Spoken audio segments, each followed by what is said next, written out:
A fire tried to hide the truth, but not all the words burned. Welcome to Fogged Clue. I am your host, Merrin. Let's connect across the map. Comment your location below. Seeing your messages truly means the world. Let's step in.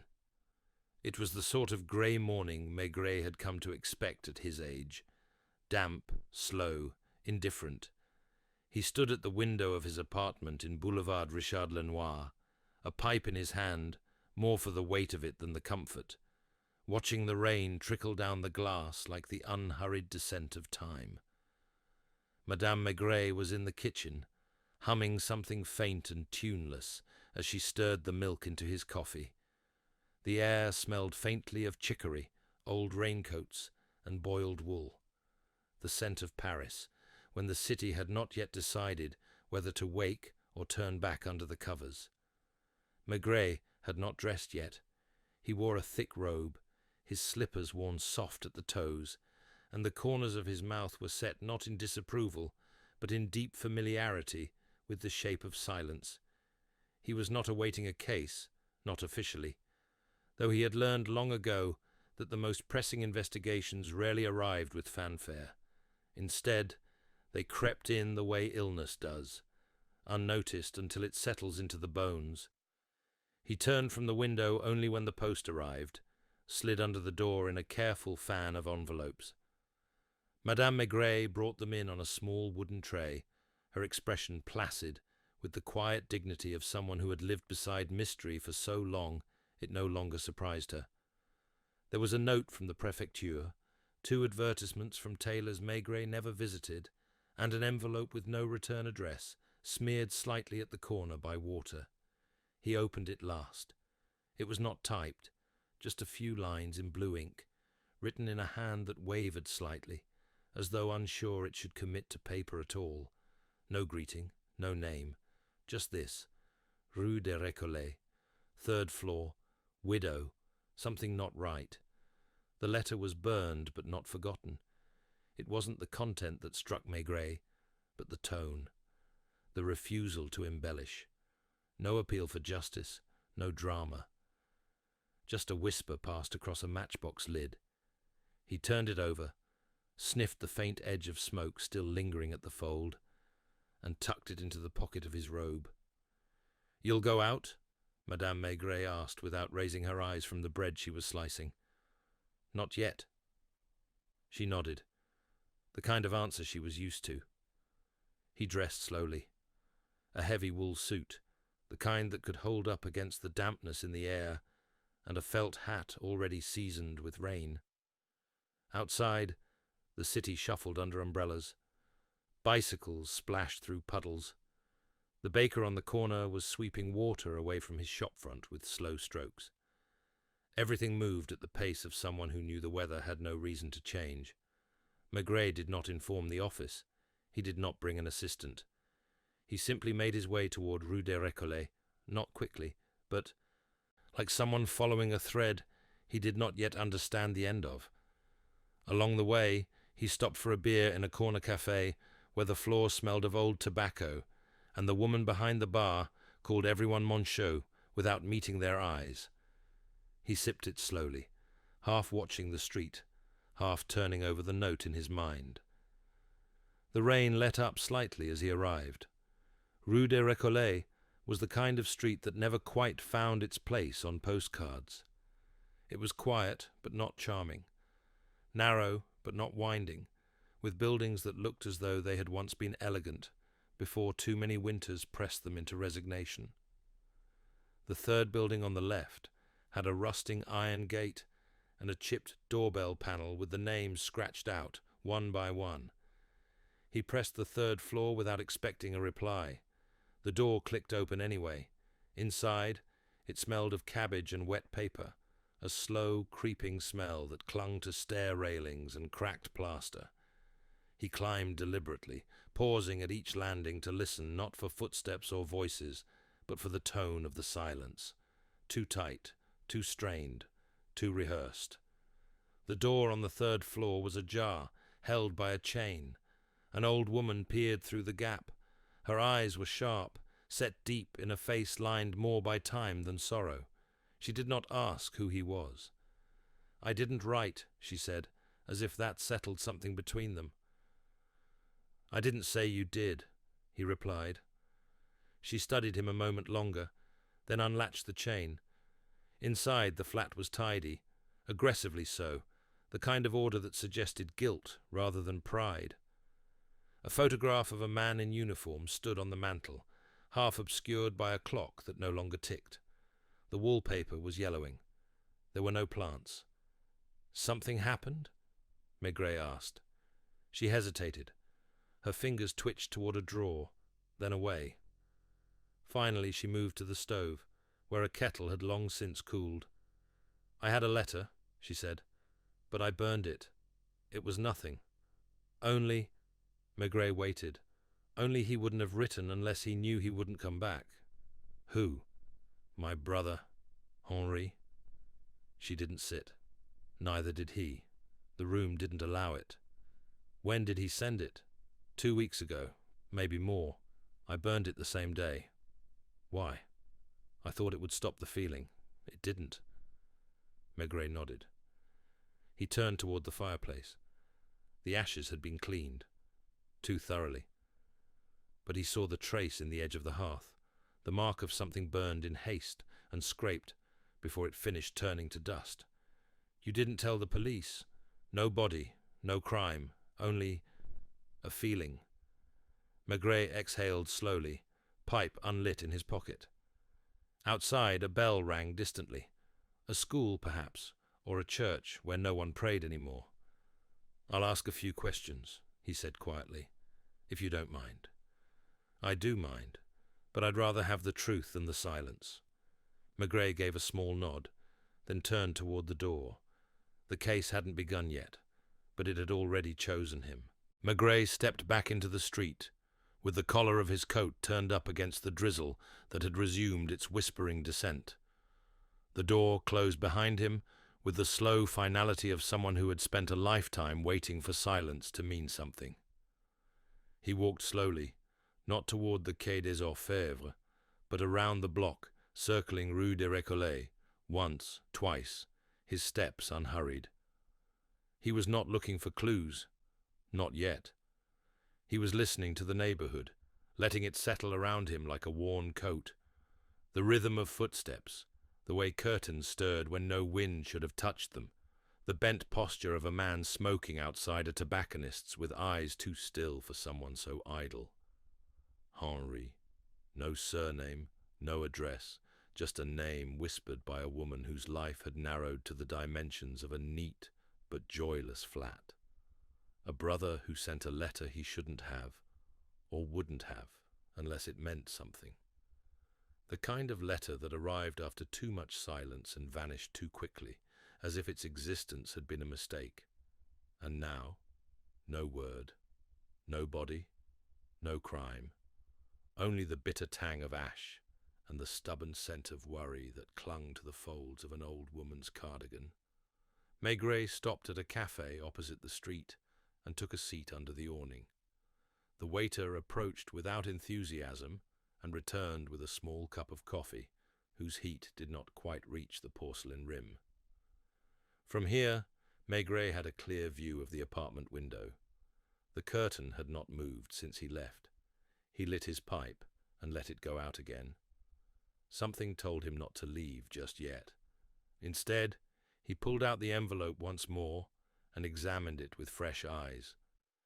The handwriting was unfamiliar, hesitant, but not childish.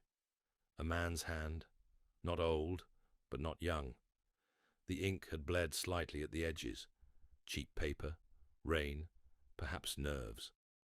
Whoever had written it knew what it meant to hold back too much and let just enough spill through.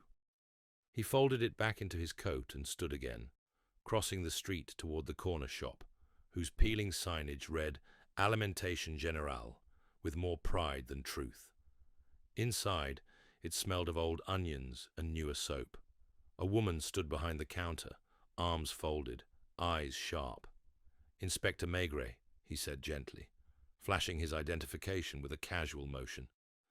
I'm asking questions about the third floor at number 19. The widow.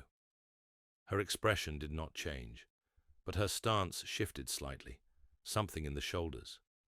Madame Fournel, she said. Keeps to herself. Pays on time. Never had trouble. Does she receive visitors? None I've seen. Groceries once a week. Picks them up herself. And before? She paused, narrowing her eyes at the unspoken point beneath the question. She had a brother, I think.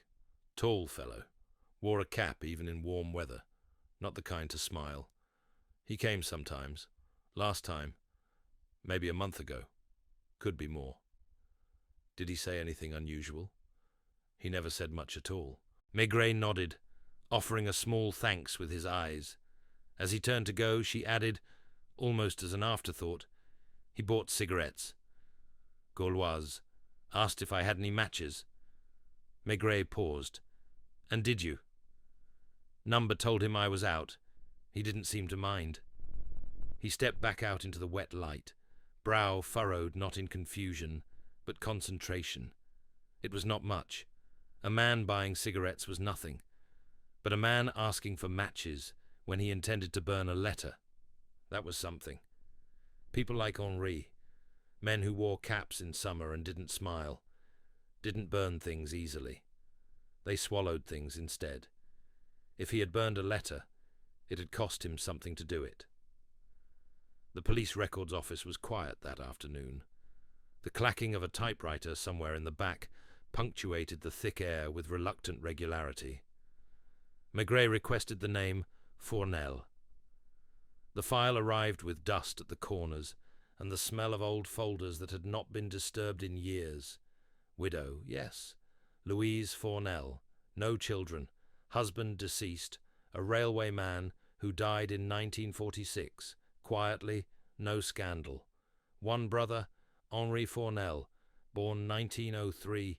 Last known address unknown. No criminal record.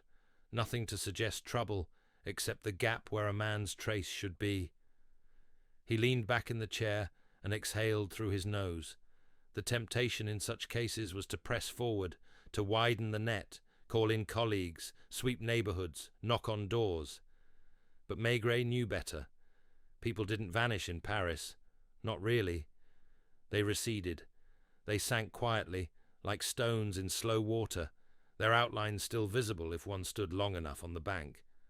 He left the folder open and requested one more search, for any report of an unidentified man found dead in the past 2 weeks. The clerk, a woman with hair coiled tight against the rain, returned after 20 minutes with a slim file. Unidentified male, found on the banks of the canal near Port de la Villette, she said, not bothering to disguise her boredom. Drowned. No signs of violence. Clothes unremarkable. No papers. Approximate age 50 to 60. Calloused hands. Heavy smoker. Maigret read the description slowly. The clothing, dark coat, worn shoes. No wedding ring. Teeth yellowed. A packet of Gauloises still dry in the inside pocket, but no matches. Where is the body? Morgue. Due for burial in 2 days if unclaimed. He closed the file without speaking, thanked her with a faint nod, and left. Outside, the rain had stopped, but the sky remained undecided. A pale smear of clouds hung low over the city like unspoken words. At the morgue, the light was blue and indifferent.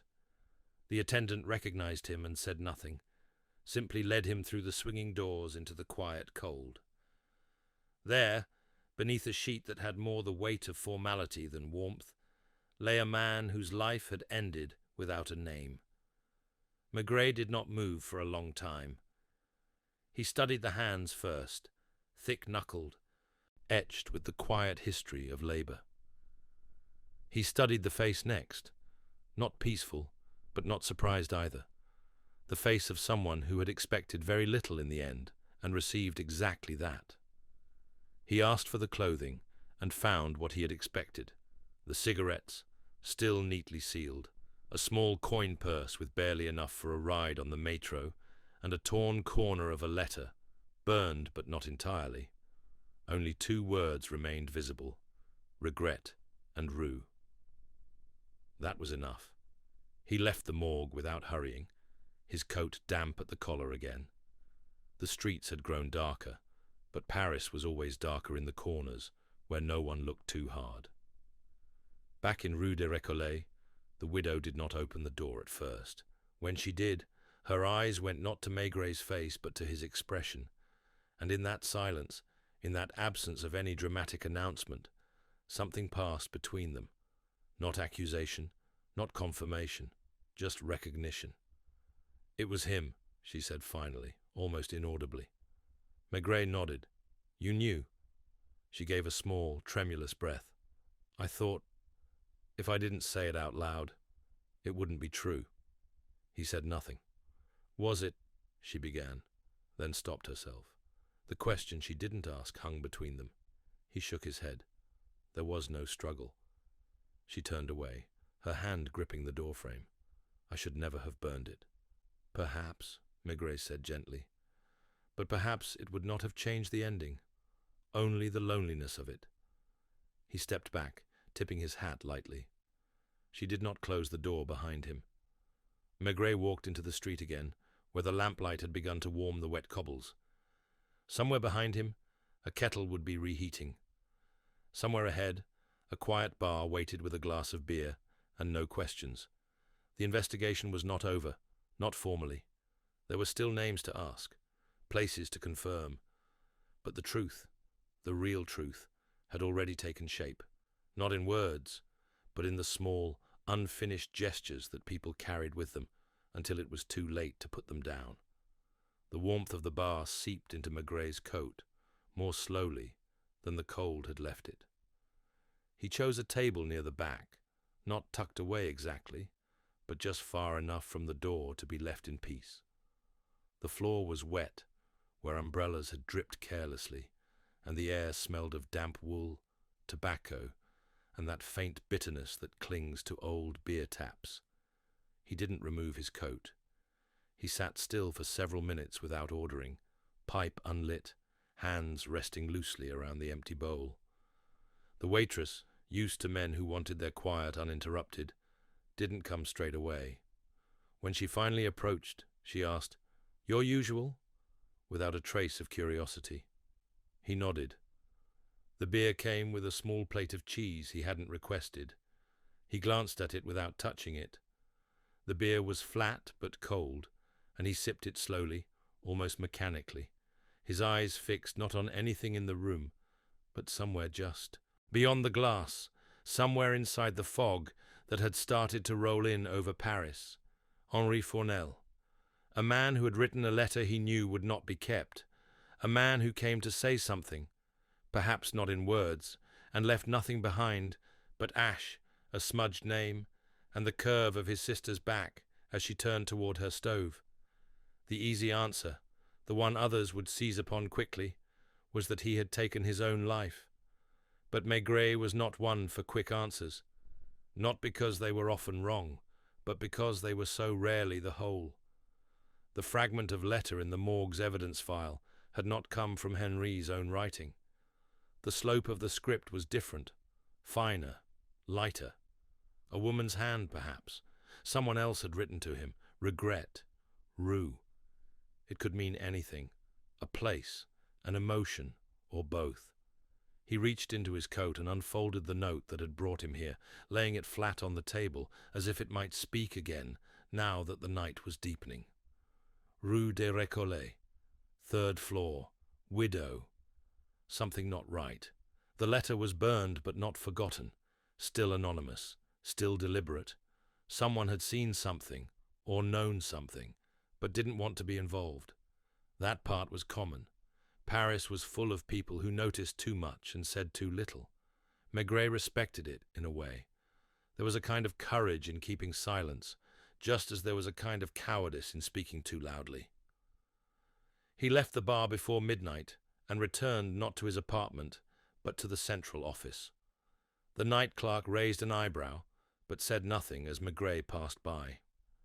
He retrieved the morgue report and asked for access to the belongings once more. The clerk hesitated.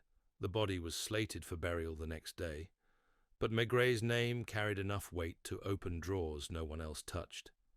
In the evidence box, beneath the coat and shoes, was the piece he'd been thinking of. A charred corner of a letter, delicate and stiff. He held it under the desk lamp, angling it slightly until the faint indentations on the unburned edge caught the light. The words Rue Saint-Antoine appeared faintly, not in ink, but as pressure. Someone had written the address on the page above it, pressing down just enough to leave a ghost behind. The rest was lost to the fire. Rue Saint-Antoine, not far, east of the Seine, near Bastille, a street of old shops and decaying charm, where locksmiths shared walls with tailors and bookstores smelled of mildew and lost hope. It was not a destination, not in itself, but if Henri had gone there, or come from there, someone might remember. Maigret rose, the desk lamp still humming faintly behind him, and buttoned his coat. He took the evidence with him, not formally, not as procedure dictated, but tucked into his pocket with a nod to the clerk, who looked the other way. Outside, the streets were nearly empty. Taxis crawled by like tired insects. The fog had thickened, laying low over the fur cobblestones. Maigret walked as he always preferred, letting his thoughts settle in step with the rhythm of his boots. By the time he reached Rue Saint-Antoine, the air had grown colder, and the windows were dark except for one near the far end. A soft yellow light behind lace curtains. A bookshop. Maigret pushed the door gently, and it gave under his hand with the sound of a bell too tired to ring properly. Inside, it smelled of dust, old ink, and floor polish. A man looked up from behind a small desk cluttered with catalogues. "We're closed," he said, not unkindly. Maigret stepped forward, removing his hat. "I'm not here for a book." The man studied him for a moment. Something about the coat, the hat, the face. "Inspector?" Maigret nodded. The bookseller sighed and stood, brushing crumbs from his jacket. "It's about Henri, then.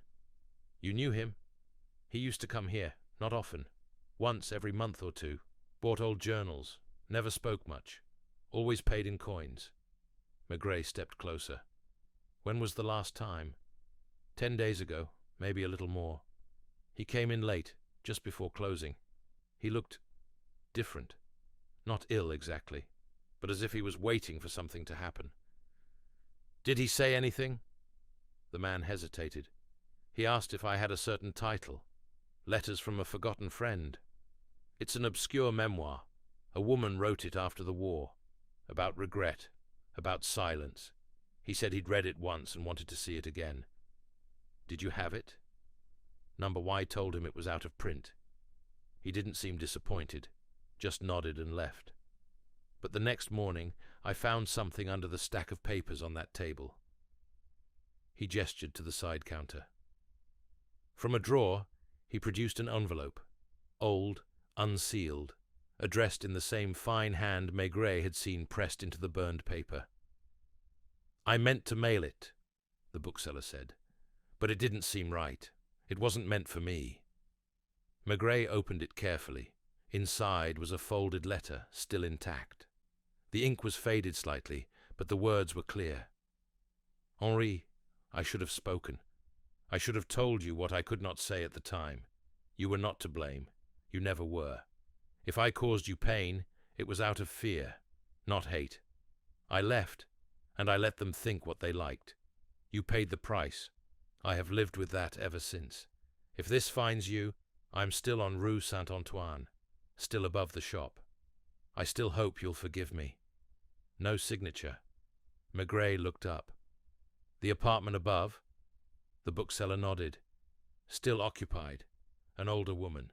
Rarely comes down. Keeps to herself. Some say she was once engaged to a soldier who never returned." Maigret folded the letter, returning it to the envelope. He felt no triumph, no swell of resolution. Only the quiet weight of a story, unfolding in shadows. Henri had come here.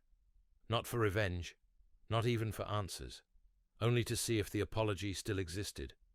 And perhaps, having found it, He'd realized too much time had passed, or too little had changed. The light in the upstairs window flickered, then went dark. Maigret stepped back into the street, the fog curling around his ankles, and stood for a long while beneath the empty sky, as if listening for a sound that would never come again. The light above the bookshop had gone out, but Maigret lingered on the pavement, as though the quiet above might still speak if he waited long enough. The fog was thick now, wrapping around the city with a kind of tender finality.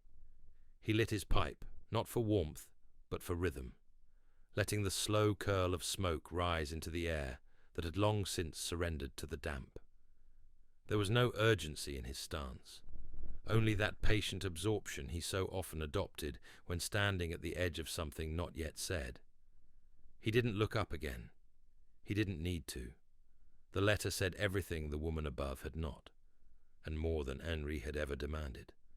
But questions remained, not about guilt or reconciliation, not even about the death itself, which felt less like a crime than a surrender, but about the steps in between. Someone had known.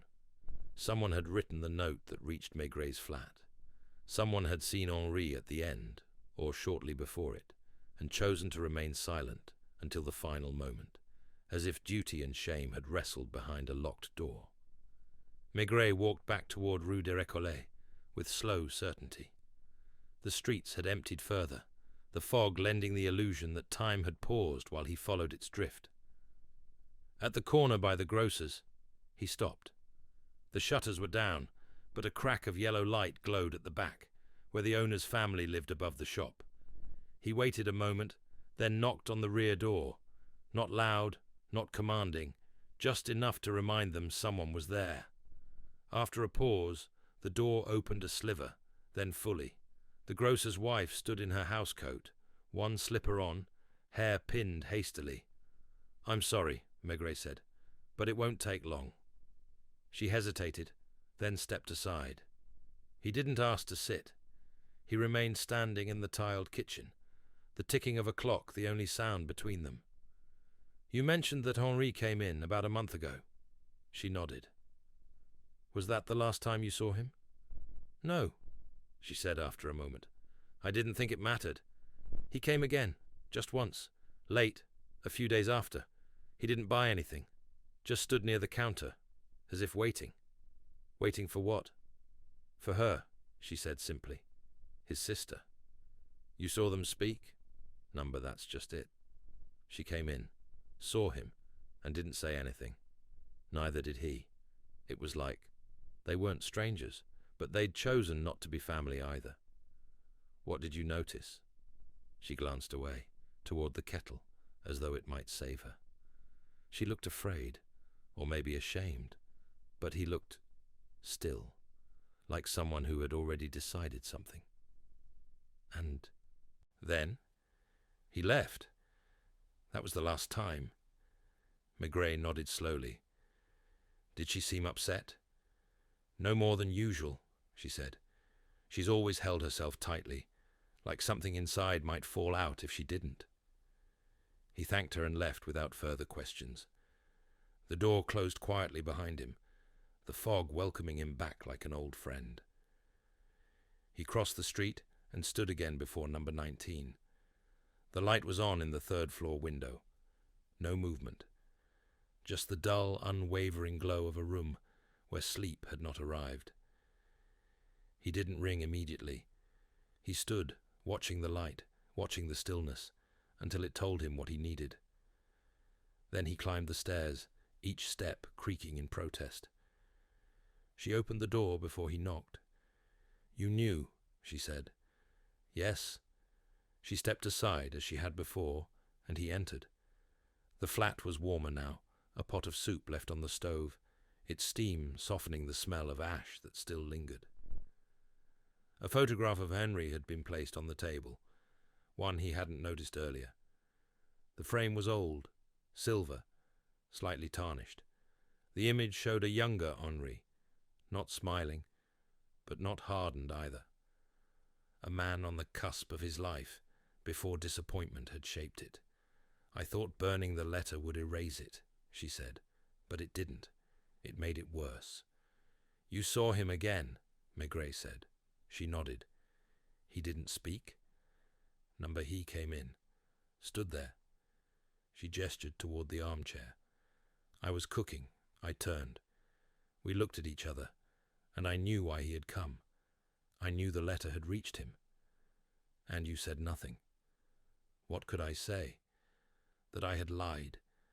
That I had let them think he was the one who brought shame on the family? She sat slowly, not crying, only folding into the chair as though her body had grown too heavy for itself. It wasn't true, she said quietly, about the money, about the missing bonds. He didn't take them. But I said nothing when our father accused him. I let him leave. I thought it was easier. And now, she met his eyes. Now I understand what it cost him, and what I paid for the silence. Maigret took the envelope from his coat and laid it gently on the table. She looked at it without reaching for it. She's still alive? She asked. He nodded. Still above the bookshop, still hoping. She closed her eyes. You think I should go to her? I didn't say that, but you brought it. I brought it because it belongs here. The room was very quiet. He drowned, she said, as if to confirm it. Aloud made it more real. He put stones in his coat. He chose it. Maigret didn't respond. The fog pressed at the window, blurring the lamp's reflection until it looked like a second light, floating just beyond reach. I loved him, she said, but I didn't know how to show it without shame. He rose, buttoned his coat slowly, and turned toward the door. Will they come for me? She asked. There's no charge, he said. No crime. But he's dead. So are many who were never held.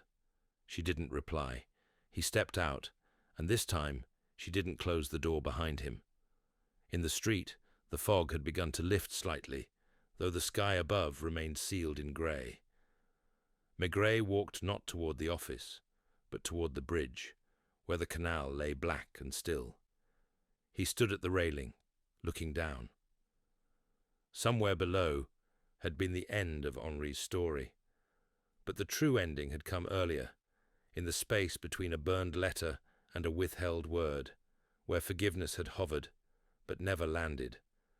He tapped out his pipe, empty now, and turned toward home. The night was thinning. The city would wake soon, and with it, new cases, new silences, new regrets. But for now, it was enough to walk. The fog had all but lifted by the time Maigret reached home. The sky had not cleared, not entirely, but a pale, tired light had begun to spread across the city's rooftops, like someone cracking open a door they didn't intend to walk through.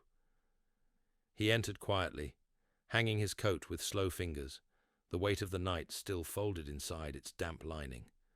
Madame Maigret stirred in the kitchen. He heard the clink of ceramic, the soft scrape of a chair moving back into place.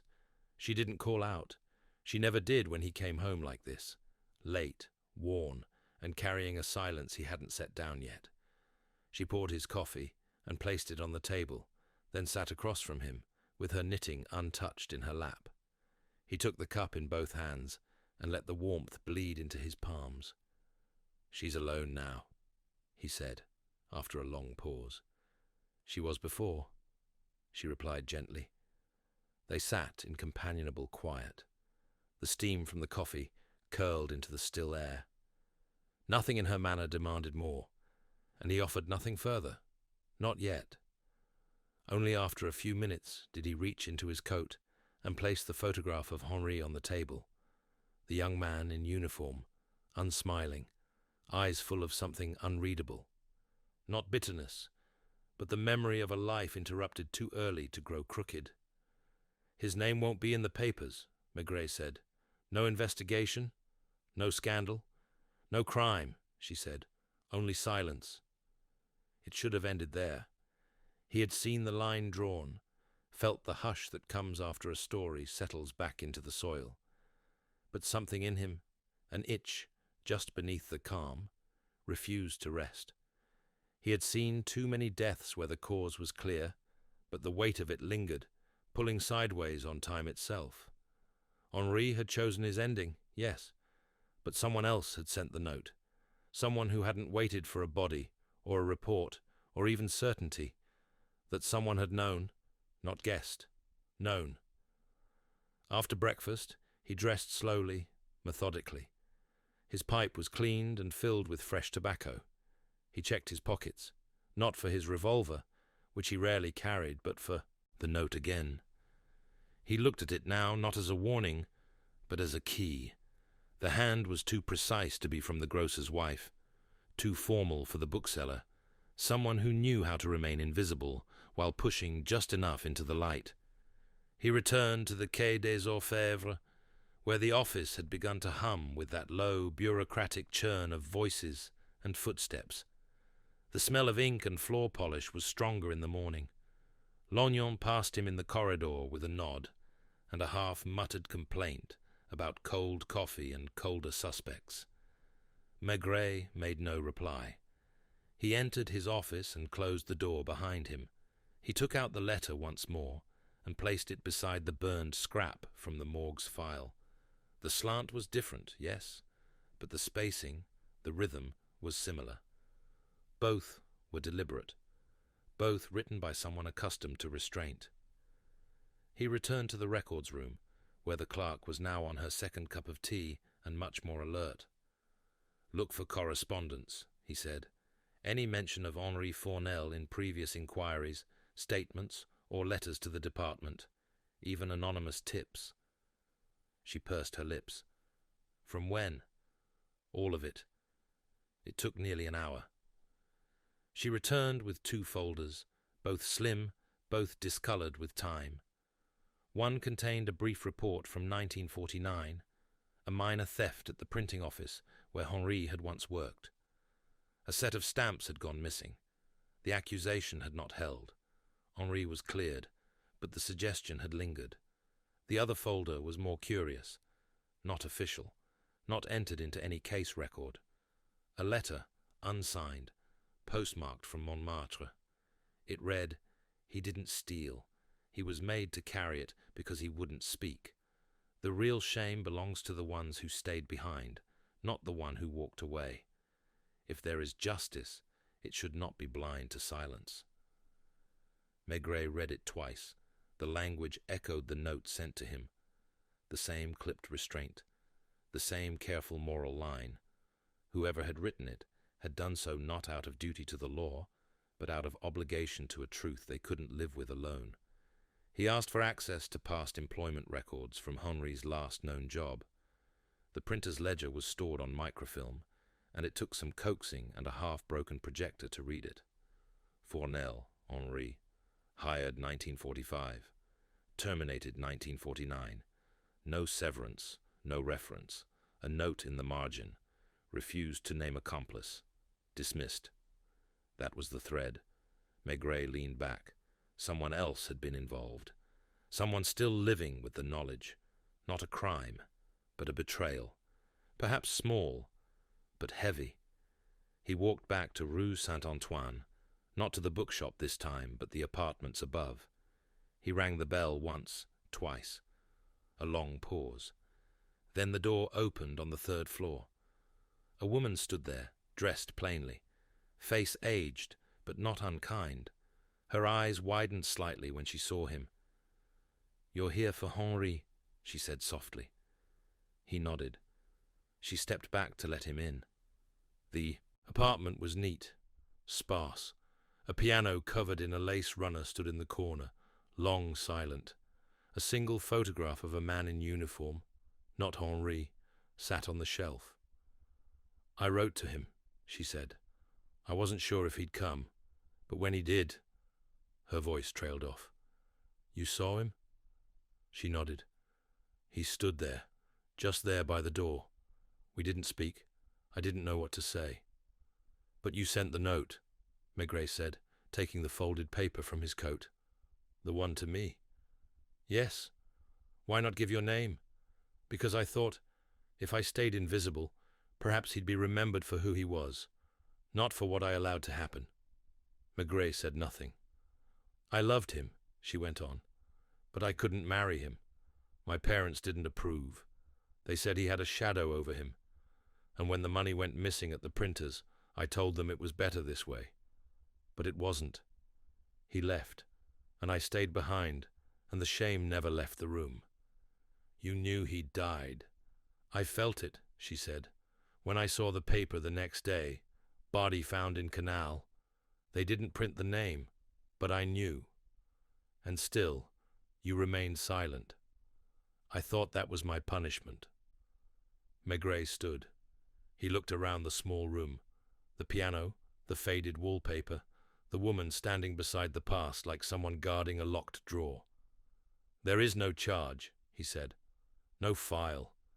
He won't be buried as a suspect. She lowered her head. But he won't be buried as a man forgiven either. That's not something I can file. He stepped out quietly, the stair creaking underfoot, and emerged into the street, where the fog had burned away. The sun remained hidden, but the sky was clearer. The wind had picked up slightly, brushing past the storefronts like a broom sweeping gently at the corners. Maigret walked without rush, hands in his pockets, the scent of tobacco rising faintly from his coat. The city around him carried on, a clatter of dishes from a kitchen window, a child calling out, a church bell faint and misplaced. The truth had come not with answers, but with absence, of accusation, of resolution, of vengeance. But that, too, was part of justice. Maigret didn't return directly to the office. He walked for a long time, passing through narrow streets where cafes were setting out their tables, wiping down metal chairs still beaded with last night's rain. The scent of fresh bread mixed with the bite of morning exhaust, and the city, so often dulled by routine, now felt like something turning slowly under the weight of its own memory. He wasn't following a lead. He was circling something, a thought, a thread, a face, waiting for it to show its shape. Henri Fournel had been many things: quiet, principled, a man unwilling to point fingers even when the cost was exile. He had not stolen. That much was clear. Yet he had left, taken the weight of suspicion without struggle, and disappeared into a life no one had bothered to follow. Until, at the end, he came back, not for justice, not for confrontation, but for confirmation of what he had always known, that his silence had served others far better than it had served him. Maigret turned onto a boulevard where the buildings were taller, the faces sharper, the clothes newer. It was a different Paris here, brisk, modern, forgetful. He stopped in front of a government building with polished steps and a brass plaque that gleamed even in weak daylight. Inside, he asked to see a man named Laval, an old contact, once a junior clerk in the Labour Office, now moved up a rung or two. Laval had the nervous energy of someone who was always trying to catch up with himself, and when he saw Maigret in the corridor, he gave a lopsided smile and gestured toward a side room. "You're not here about me, are you?" "Not unless you've started forging pensions," Maigret said mildly. Laval laughed, but the edge in Maigret's tone settled him quickly. "I need access to employment reviews," Maigret continued. "Private ones. Internal memos from the old printers' cooperative on Rue d'Aligre. Year around 1949. Laval's brows furrowed. "That's buried. Company went under in the 60s. Liquidated. There was a dismissal. Henri Fournel. I need to know who signed off on it." Laval paused, then nodded. "Give me an hour." Maigret waited in the corridor, watching the dust catch in the angled morning light. He thought again of the bookshop on Rue Saint-Antoine, of the letter written too late, of the woman who had watched Henri walk away without so much as a word. Shame could dress itself in many ways: silence, distance, memory, but guilt always left a seam. Laval returned sooner than expected, holding a single sheet of paper. Found it, tucked into a ledger. The dismissal was signed by two people, the foreman and a co-signatory. Name: a woman, Colette Andrieux. The name rang no bell. Maigret took the sheet carefully. She's still in Paris. Retired, Laval said. Living in Ivry. Address should be current. Want it? Maigret nodded. He took the tram to Ivry, letting the suburbs unfold slowly around him. The buildings were lower here, flatter, built after the war, and aging into sameness. He found the street, Rue de l'Echo, lined with identical doors, identical steps, the repetition broken only by potted plants and the occasional misplaced curtain. Colette Andrieux lived on the second floor of a modest block. He climbed without announcing himself. She answered quickly, as though she had been expecting a knock. She was in her 70s, perhaps older, but still carried herself with the posture of someone who once had authority and had not yet let go of the habit. Her eyes were pale, clear, unguarded. Madame Andrieux, he said. Yes. I'm Inspector Maigret. She did not flinch. She stepped back and held the door. I wondered when you'd come, she said. The apartment was small, filled with books, plants, and the smell of something simmering gently on the stove. She gestured to a chair, but did not sit herself. I signed the dismissal, she said. You've come about Henri Fournel. Maigret nodded. I didn't want to. I argued against it, but the foreman, Marchand, was determined. He'd lost stock, small bonds, and he wanted someone to blame. Henri wouldn't name anyone. That made it easier. Did you believe he was innocent? I did. Still do. Then why sign it? Her hands, resting at her sides, curled slightly. Because I was told if I didn't, I would lose my own position. It wasn't said outright, but it was clear. Marchand made sure of that. And I wasn't brave. Not then. Did you know who had taken the bonds? Her eyes met his squarely. Yes. Maigret waited. It was Gaston Vautier. Worked in accounts. Laughed too easily. He had debts and friends in places we didn't ask about. But he was clever. Nothing stuck to him. He left the following year and ended up at a newspaper press. I heard he made good money. I heard other things too. Maigret drew out his notebook. Is he still alive? I believe so. Retired, perhaps. I haven't thought of him in years. Not until Henri's name came back. Maigret wrote down the name and address she gave, then looked up. Did Henri ever contact you again? No, she said softly. But I wrote him, once, a few years after. You don't know if he received it? She shook her head. He never replied. There was nothing else to press. She had carried her part of the guilt for decades, not trying to erase it, not excusing it, only living beside it. Maigret thanked her and left. The address she gave for Gaston Vautier was in the 15th arrondissement, near the Parc Georges Brassens. He arrived by early afternoon. The building was newer, more impersonal, its stairwell tiled in grey. A nameplate read, G. Vautier, 3e étage. Maigret climbed, each step measured. This knock, too, came quickly. The door opened, revealing a man with a round face and thinning hair, wrapped in a cardigan that suggested retirement had not softened his edges. Yes? Inspector Maigret. The man's lips parted slightly. I haven't done anything. I'm not accusing you of anything. I'm here about Henri Fournel. Vautier leaned against the doorframe. His eyes darted past Maigret, as though seeking escape through someone else's hallway. What about him? He's dead. Vautier blinked. Didn't know he was alive. He drowned, last week. Something shifted behind the man's expression. Not shock, but calculation. You worked with him. Years ago. There was an investigation. Missing bonds. I remember. He was dismissed. I know. Was he guilty? Vautier.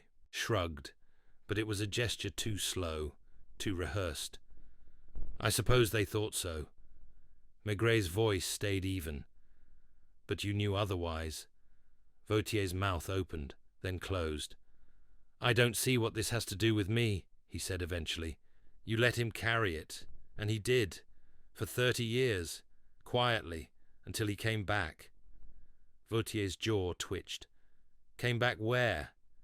Maigret didn't answer. He didn't need to. He came to find the woman who'd lied, he said, and the woman who had stayed silent, and maybe, in the end, to see if the man who'd profited could still sleep at night. Vautier's hands tightened at his sides. You can't prove anything. I don't need to. Maigret turned, walking back toward the stair without looking back. Behind him, the door closed too quickly. Outside, the clouds had thinned to a pale blue. The wind had shifted. There would be sun tomorrow. But Maigret knew it would fall on the same faces, same streets, same regrets. Some things never made it to court, but they weighed more than verdicts ever could. Maigret stood for a long moment at the foot of the steps, the building behind him quiet now, the wind tugging faintly at his coat. He didn't light his pipe. He only breathed in slowly, as if trying to absorb the weight of what had just been left unsaid. There had been no confession, no raised voices, no slammed fists. But in Vautier's eyes, the restless flicker, the tightening of the jaw, the guarded posture. Maigret had seen something he understood too well, the long, worn fabric of guilt. Not the sharp, panicked guilt of a man caught in the act, but the kind that ages in the marrow, slowly hardening into habit, the kind that makes you look over your shoulder when no one's chasing you, the kind that tightens your chest when a name, just a name, is spoken aloud again. The sun had finally broken through the cloud line, laying soft, slanted light over the buildings. Children were spilling out of schoolyards. A boy threw a cap into the air, while another tried to catch it mid-flight. The world, as always, had no intention of pausing. But Maigret felt the weight of a story finally tilting toward its end, as if some invisible balance had been slowly, patiently shifting all along, and had now found its resting point. He walked slowly toward the nearest metro station, not with a destination in mind, but with the shape of an idea forming at the back of his thoughts, something unfinished, just out of reach. It wasn't the case itself, that had, in essence, resolved. Henri Fournel's final days were no longer obscured. The betrayal, the silence, the return, all had been accounted for. But Maigret couldn't shake the sense that something still lingered, not in the facts, but in the texture of it all. He wasn't looking for a motive anymore.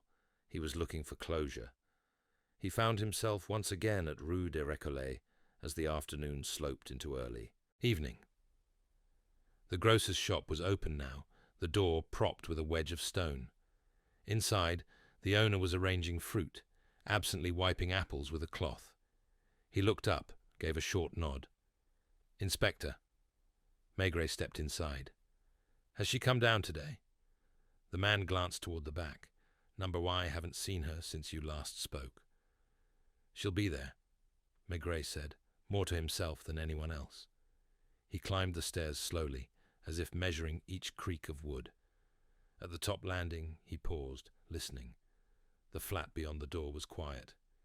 He knocked once, not loud, but firm. The sound was swallowed by the old plaster and the stillness that answered. He knocked again. Then the door opened. She looked smaller this time, not older, just more drawn inward, as if grief had been absorbed not through tears, but through stillness. She did not seem surprised to see him. She stepped aside, and he entered. The room had changed. Not physically, but in the air. The photo was gone from the table. The stove was cold.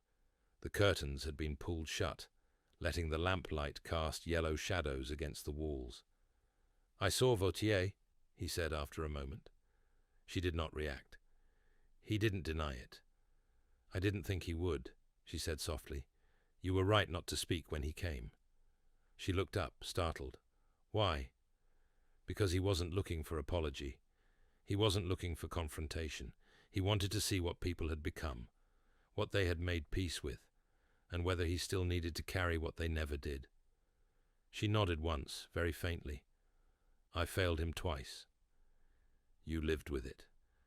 That's more than most. He moved to the window and gently parted the curtain. The street below was lit now by early lamps and the soft gold of shop windows. A woman passed with a basket on her arm. A couple argued softly near the corner, life continuing as it must. You should claim him, Maigret said, for the burial. She stiffened. Why me? Because no one else will, and because he came back to you. She hesitated. I wouldn't know what to say. At the cemetery. Say nothing. That's what he was used to. The silence that followed was not heavy. It was the kind that settles between two people who have understood something together without needing to say it aloud. Maigret turned toward the door. I'll make the arrangements, she said behind him. He paused, nodded once without turning, and left. He walked without thinking, drawn not by duty now, but by a need to mark the end properly. When he reached the bookshop on Rue Saint-Antoine, the shutters were half drawn, but the light was on inside. The bookseller looked up as Maigret entered and gave a cautious nod. I thought it was done, he said. It is, Maigret replied. Mostly. The bookseller wiped his hands on his apron. Will she be told? Yes, and she won't come. But that doesn't mean she didn't care. He gestured to the stack of books on the counter. He bought one from that shelf, long ago, a collection of forgotten correspondences, letters never sent, letters that came too late. Maigret gave a faint smile. He liked unfinished things. The bookseller reached under the counter and handed him a small parcel. He left this, not with instructions, just said someone would come for it eventually. Maigret hesitated, then took it. Inside the wrapping was a thin notebook, Henri's handwriting, precise and slanted. Maigret didn't read it there. He nodded to the man, turned, and stepped back into the street. He walked until the lamps grew sparser, until the streets quieted again. On a bench near the canal, he sat and opened the book. Inside were no confessions, no accusations, only observations, snippets of streets, phrases overheard in cafes, thoughts about time, about distance, about the color of certain clouds. One line near the middle had been underlined in pencil. You don't disappear when you leave. You disappear when no one remembers you left. Maigret closed the notebook, his fingers resting lightly on the cover. Somewhere, a bell rang, a soft, tinny sound from a tram turning the corner. The sky was fully dark now, the stars barely visible behind the city's glow. Henri Fournel had not been a criminal. He had been, as many were, a man wronged not by one great injustice, but by many small absences. The truth had never been buried. It had simply been filed away in people's lives, in their choices to remain silent, to move forward, to avoid the bruise of remembering. And now, in this quiet moment by the canal, with the notebook resting in his lap and the scent of the water mixing with coal smoke from a distant barge, Maigret felt the story close, not with finality, but with a kind of earned peace. He stood, tucked the book inside his coat, and turned homeward. Tomorrow would bring new cases, new silences, new names, but tonight someone had been remembered. The next morning came without distinction. The sky hung in a uniform grey, as though the city had exhaled all colour during the night and had not yet found reason to pull it back. Maigret stood by the window of his office at the Quai des Orfèvres, watching the Seine roll past, slow and muddy. His pipe sat unlit beside a half-drunk coffee, the warmth of either not quite enough to reach him. The file on Henri Fournel was closed and placed on the edge of the desk, thin, almost trivial in the way official records can be. A man, a death, no charges, no crime, only notes, but the weight of it lingered. Across the corridor, the sounds of life continued. Lognon barking at a junior inspector over an incomplete statement. Someone slamming a cabinet drawer with more force than necessary. The tapping of a typewriter from the far end of the hall. None of it disturbed Maigray's stillness. He had done what was required, perhaps more than was required. Yet, something tugged at him, not a question, but a presence, as though a thread remained, not loose, but quiet, waiting. He took the notebook from his coat pocket and opened it again. The handwriting was so precise it felt like walking through a room with no furniture, no clutter, no decoration, just essentials, observations, dates, places, names. Maigret had skimmed it the night before, sitting by the canal, letting the atmosphere settle over him. But now in daylight he looked differently, not for answers, for patterns. One entry stood out, dated barely 3 days before Henri's death. Saw her again, on the corner of Rue des Trois Frères. Same coat, same walk. She didn't see me, or pretended not to. There was no name, no hint of who she might have been, but the date meant something. Maigret flipped to the earlier pages, near the center of the notebook, where the ink had slightly bled from dampness. Another line.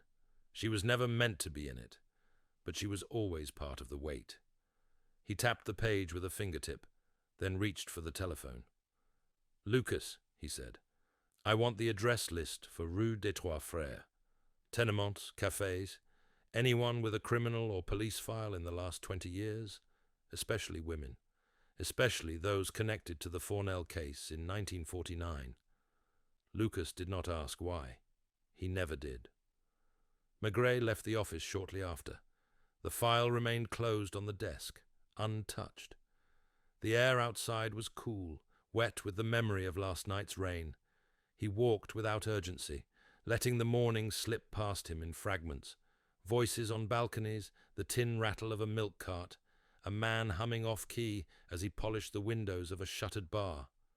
Rue des Trois Frères rose gradually toward Montmartre, its slope gentle at first, then steeper, the stone steps worn smooth by decades of foot traffic.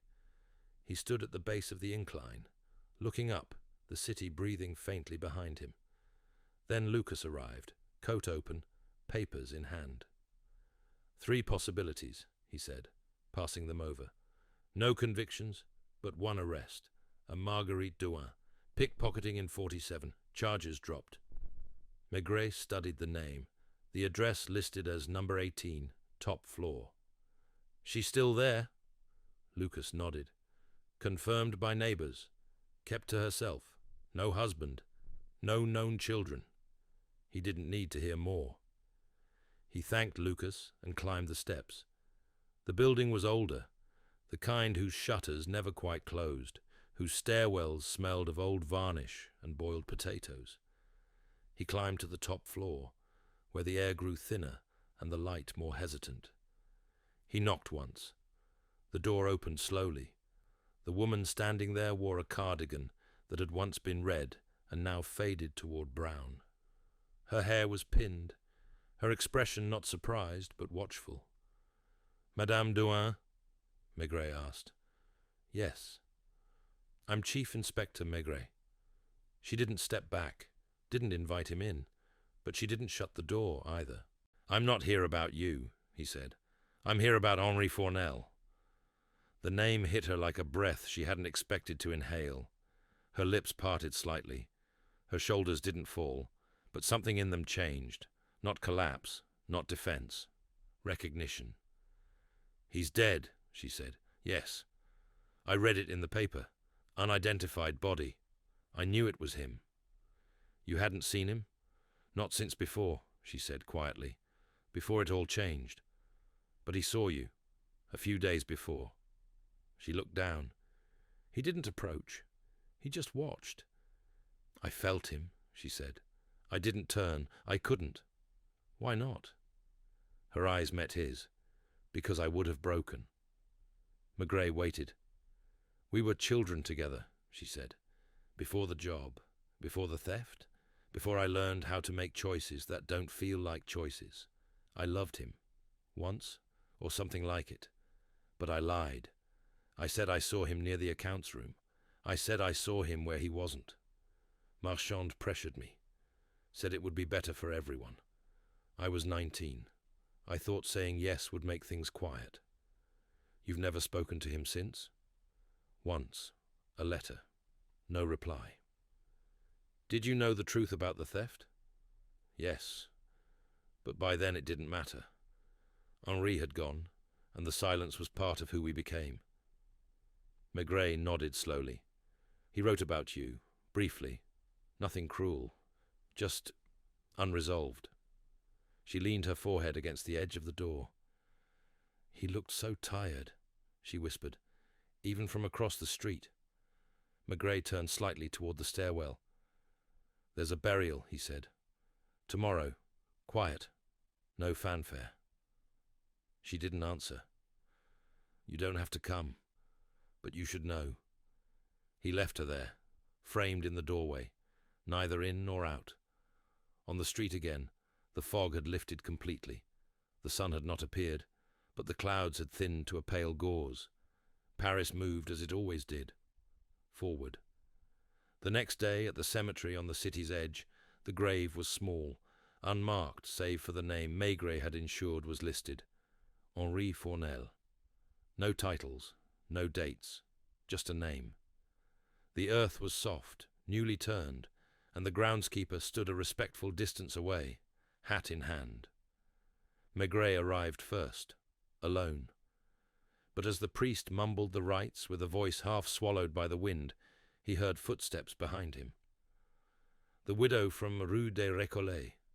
She wore a dark coat, buttoned too high, and held no flowers. A few steps behind her, the bookseller. And behind him, a pause, then softer steps, came Marguerite Douin. She didn't come to the edge of the grave. She stood beneath a nearby tree, hands clasped in front of her, eyes lowered but dry.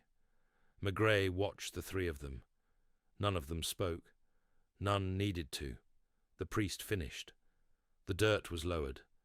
The wind picked up slightly, stirring the leaves. Then one by one they left. First the widow, then the bookseller. Marguerite remained a moment longer, then turned, walking away without once looking back. Maigret stayed until the earth was smooth. And then, as the light waned and the sky began its descent toward dusk, he turned too, the silence of the day not empty, but complete. The light had grown soft by the time Maigret returned to the city proper. The buildings seemed to lean more gently into one another, as though relieved that the business of farewells had concluded for the day. The funeral had not brought tears or absolution, only a quiet reckoning, 3 lives converging at the edge of a grave, each bearing their own small share of the past, none quite able to speak it aloud. Maigret had said nothing to them. He hadn't needed to. The presence of those who came was statement enough. In silence, a kind of understanding had passed between them. Back at the Quai des Orfèvres, the corridors were quieter than usual. A storm was forecast for the night, and most of the staff had found reasons to leave early. Errands, appointments, or simply the tug of warm rooms and home-cooked food. Maigret welcomed the hush. He made his way to his office and set the notebook gently on his desk before removing his coat. It was worn at the cuffs and still faintly smelled of damp stone and pipe tobacco. He poured himself a small glass of Calvados from the bottle in the bottom drawer, the one he rarely touched except at the close of something. He didn't sit. He walked to the window, the glass cool under his hand, and looked out at the river. It was darker now, flecked with light, but moving without urgency, its surface holding the grey of the sky. Somewhere below the surface were currents strong enough to carry away anything not held tightly. Henri had known that. Perhaps that's why he'd chosen it. Not for symbolism, not for drama, but for the simplicity of being borne away quietly. Maigret turned and opened the notebook once more, not because he expected anything new to emerge, but because he wanted to mark the act of finishing. He read the final entries again, brief notations, memories half recalled, and then, just before the end, a passage that caught him differently this time. I came back to see if absence still held its shape, if the rooms I left behind still echoed when I stood outside them. They did, but the voices are quieter now. I am not angry. I am not afraid. I am only tired of being remembered incorrectly. There was no anger in the words, no plea. Henri hadn't sought vindication. He had, in his own way, offered something like forgiveness, not to those who had wronged him perhaps, but to himself. He had returned to face what had been left behind, and when the shape of it had proven unchanged, he had chosen to leave once more, this time without footsteps. Maigret folded the book and slipped it into the drawer beside the Calvados. It would remain there, unmarked, unread by others. Not because it contained secrets, but because it deserved to rest. He stayed at the office longer than necessary. He answered correspondence, dictated a short memo, and responded to a request from the Commissioner's office regarding a separate case entirely, something about a stolen ledger in the 5th arrondissement. He handled each task methodically, as if to ease himself back into the rhythm of routine, of solvable puzzles and neat conclusions. But even as he worked, the echoes of Henri's story lingered at the edge of his thoughts. It was well past 7 when he rose, locked the drawer, and left. The air outside had thickened. The clouds had lowered over the city like a damp sheet, promising rain not in torrents, but in a long, slow weep. He walked toward home through quieter streets, avoiding the bustle of the boulevards, passing shuttered kiosks and benches damp with memory. The gaslights had begun to flicker to life, casting halos against the mist. It was a night built for reflection, not conversation. When he reached Boulevard Richard Lenoir, the lights in his apartment were already lit. Madame Maigret, anticipating him as she always did, had left the hallway lamp burning low, and the faint smell of onion soup drifted into the corridor. He entered quietly, hung up his coat, and stepped into the kitchen. "You're late," she said simply, not turning from the stove. "Yes," he answered. "It's over." She nodded, her hand steady as she ladled soup into 2 bowls. "You'll tell me?" "Not all of it." "I don't need all of it," she replied, placing the bowls on the table. They ate in silence for a few minutes, the clink of spoon against porcelain the only sound. Then, as she rose to slice bread, she asked, "He wasn't angry, was he?" Maigret looked at her. None but not angry. "That's something, then." He nodded. Later, as they sat by the fire, she knitting, he sipping a small brandy. He thought again about Marguerite Douin's expression at the graveside, the way she had stood beneath the tree like someone watching a train she was never meant to board. Regret had its own weight, different from guilt, and some things once broken were never rebuilt, but that didn't mean they weren't felt. The storm arrived just after midnight, a slow, steady rain that fell without malice, like someone remembering an old sadness without quite knowing why. Maigret listened to it from his chair by the window, the city beyond a smudge of lights and dripping gutters. He felt no need to move, no pull towards sleep, only the quiet awareness that he had borne witness to something real. Not a crime, not a chase, not a resolution in the traditional sense, but a long, slow unravelling of silence. And sometimes that was justice too. Henri Fournel would not be named in any ledger. His story would not be taught to new recruits. There would be no citations, no archived files pulled for reference. But Maigret would remember, not the facts alone, but the feeling of it, the Smell of the room on Rue des Récollets, the half-burned letter, the weight of eyes that said more than voices ever could. And as the rain deepened and the city folded itself into darkness, he let it all settle where such stories belong.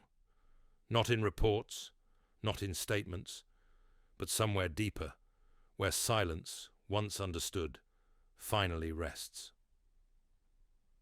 The next morning, Maigret returned to the cemetery. He did not know why exactly. There was no official task left, no personal obligation. Henri Fournel had been buried, and those who had carried the weight of his absence had stood, however silently, in witness. But some stories did not close on their own. They required a gesture, not of justice, not of duty, but of human recognition. So Maigret went. The grounds were quiet under a low, indifferent sky. The air smelled of wet leaves and faint earth, the kind of morning that belonged to caretakers and the forgotten.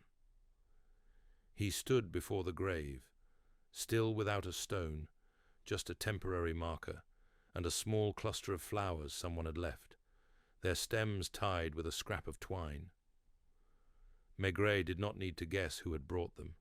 He could picture her, the widow from Rue des Récollets, standing where he stood now, early, alone, looking not at the ground but inward, into the hollow spaces where memory lives. He remained there for a while, saying nothing, thinking not of the case, but of the life around it. Henri's silence, Marguerite Douin's withheld truth, the bookseller's quiet observance, Colette Andrieux's reluctant signature, and Vautier, not prosecuted, not exposed, but perhaps not unpunished either. There were verdicts a courtroom could not deliver, and guilt had its own sentence, handed down not by a judge, but by years of evasive sleep and the face in the mirror each morning. The wind stirred. A few leaves lifted and turned over on the path. Maigret exhaled slowly and turned back toward the gate. The day unfolded quietly. At the office, the commissioner nodded at him in passing, unaware or uninterested in the days Maigret had spent tracing the outline of a death that would not make headlines. A new file waited on his desk, a theft in the Marais, nothing urgent. But he let it sit untouched for a while, and instead retrieved the Fournel file. He opened it, not to reread the notes, but to add one last line. In firm, even script, he wrote, "Case closed, no criminal charge. Subject returned, seeking reconciliation. Death by personal determination.